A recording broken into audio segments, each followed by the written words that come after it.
ఇవాళ ఏ పేపర్లలో చూసినా, ఏ టీవీలో చూసినా, యూట్యూబ్ చూసినా, ఏ సోషల్ మీడియాలో చూసినా కొండారెడ్డిపల్లి కొండారెడ్డిపల్లి కొండారెడ్డిపల్లి ఏడినా ఒకటే పేరు వినబడుతుంది, ఏడ చూసినా ఒకటే పేరు కనబడుతుంది. ఎందుకంటే అది మన సీఎం రేవంత్ రెడ్డి సార్ సొంతూరు. మరి ఇన్నొద్దులేంది ఇవాళ ఎందుకు తలుచుకుంటుర్రు అని అంటే ఇవాళ సీఎం సార్ వాళ్ళ సొంతూరుకు పోయిండు కాబట్టి. సీఎం సార్ వచ్చుడుతోని కొండారెడ్డిపల్లి ఊరి పబ్లిక్ సంబరమే సంబరం పోండ్రి. సొంతూరుకు పోతున్నానని సీఎం సార్ కూడా మస్తు ముడిసి ముప్పందమైండు. సార్ గాలి మోటార్లంగా దిగుడే ఆలస్యం, ఎదురుగా పోయి ఎదుర్కొన్నారు మంత్రులు, ఎమ్మెల్యేలు, అక్కడి పబ్లిక్.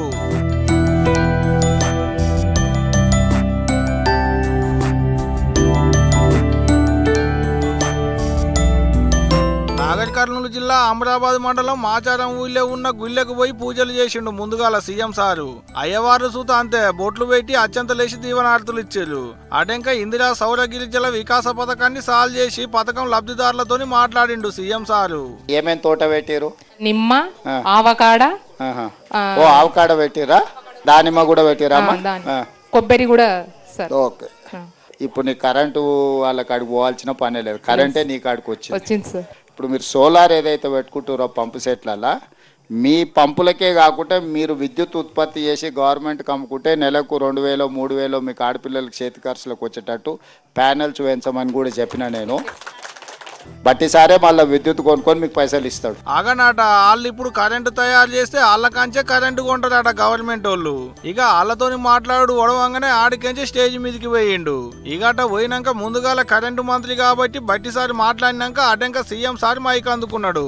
ఈ నల్లమల్ల డిక్లరేషన్ లో నేను మాట ఇస్తున్నా, తండాలలో, గూడాలలో, మారుమూల పల్లెల్లో ఉన్న ఆదివాసీలందరికీ 6,70,000 ఎకరాలలో నల్లమల్ల డిక్లరేషన్ లో భాగంగా సోలార్ పంపు సెట్లు ఇచ్చి మీ పంటలు పండే విధంగా, మీరు తోటలు పెట్టుకునే విధంగా, మీరు ఆత్మగౌరవంతో బ్రతికే విధంగా మీ భూమి మీద మీకు హక్కు ఇవ్వడమే కాదు, మీ భూమిలో విద్యుత్ ఉత్పత్తి చేసి మీకు మీరే యజమానులుగా బాగుపడే విధంగా ఈ నల్లమల్ల డిక్లరేషన్ లో తీసుకున్న నిర్ణయాన్ని అమలు చేసి చూపిస్తామని చెప్పి నేను ఈ సందర్భంగా తెలియజేస్తున్నా.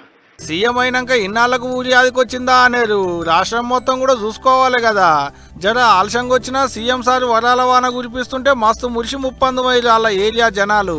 ఈ రోజు ఈ అచ్చంపేట ప్రాంతంలో ఎన్ని మోటార్లు ఉన్నాయో మొత్తం నియోజకవర్గంలో అందరి రైతులకు ఉచితంగా సోలార్ విద్యుత్ పంపు సెట్లు ఇచ్చి నా సొంత ప్రాంతం అచ్చంపేట ప్రాంతం రాబోయే 100 రోజుల్లో ప్రతి రైతుకు సోలార్ విద్యుత్ మోటార్ను అందించి ప్రతి నెల ఆదాయం వచ్చే విధంగా ఈ రోజు ప్రణాళికలు రచించండి అని చెప్పి మా అధికారులకు చెప్పిన.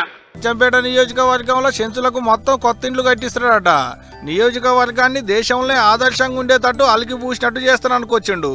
అది ఉంది ఇది లేదనేటి మాట రానియకుండా చూసుకుంటా అని చెప్పిండు సీఎం సారు. మన ప్రభుత్వం వచ్చిన తర్వాత మీరు వరి పండించండి, సన్నాలు పండించండి, మీకు గిట్టుబాటు ధరనే కాదు మీకు 500 రూపాయల బోనస్ ఇచ్చి రైతులను ఆదుకుంటాం, పండించండి అని అంటే మొన్నటి ఎండాకాలంలో యాసంగిలో 1,56,00,000 మెట్రిక్ టన్నుల క్వింటల్ మీరు వడ్లు పండించి దేశంలోనే చరిత్ర సృష్టించారు. మొత్తం తిరిగి అరుచుకున్నాక అప్పుడెట్టుంది ఇప్పుడెట్ట మారింది ఇంకెట్ట చేయాలనేటి ఆలోచన చేయాలని ఆర్డర్లు వేసిండు అధికారులకు. ఇంతవరకు మంచినే ఉన్నది కానీ ఐఏఎస్ల పనితీరు మీదనే కయ్యం అంటున్నారు అక్కడి పబ్లిక్.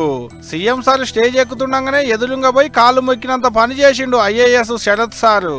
ఏమో తీయాలి సొంటోళ్ళు ఆడాడ ఉంటూనే ఉంటారు కానీ సీఎం సార్ ఒక్క పారిపోవుడుతోని వాళ్ళ ఊరే కాదు చుట్టుముట్టుండేటి ఊళ్ళు అచ్చంపేట నియోజకవర్గం మొత్తం చింతలు లేకుండా బాసినట్టు అయింది. ఇప్పుడుకి ముచ్చట చూసినాక సీఎం సార్ మా ఏరియాలో పుట్టి పెరిగితే బాగుండు అనుకుంటారు కావచ్చు పోండ్లి తెలంగాణ పబ్లిక్. మరి చిన్న వరాలు కురిపించిండా మళ్ళా?